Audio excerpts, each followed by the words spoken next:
கைலாசத்தில் அழகான தேவகன்னியர்கள் மகிழ்ச்சியாக மலர் மாலைகளுடன் பார்வதி தேவிக்கு காணிக்கை கொண்டு செல்கிறார்கள்.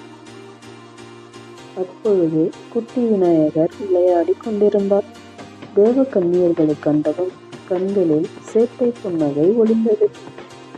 அவர் ஓடிப்போய் பாதை அடைந்திருக்கிறது, போக முடியாது என்று பாசாங்கு செய்தார். தேவகன்னியர்கள் ஆச்சரியப்பட்டு, அப்படியா, அப்போ என்ன செய்வது என்று குழம்பினர். குட்டி விநாயகர் சிரித்துக்கொண்டு, அந்த மலர்களை என்னிடமே கொடுங்கள், நான் அம்மாவிடம் கொடுத்து விடுகிறேன் என்றார். மலர்களை பெற்றவுடன் அவற்றை கழுத்திலும் தலையிலும் அணிந்து சிரித்து கொண்டார். அவரின் சேட்டையை பார்த்த தேவகன்னியர்கள் எல்லோரும் சிரித்தனர். அப்போது பார்வதி தேவி வந்தார். மகன் சேட்டையை பார்த்து சிரித்துக்கொண்டு, என் மகன் எப்போதும் இப்படித்தான் என்று அன்போடு கூறினார்.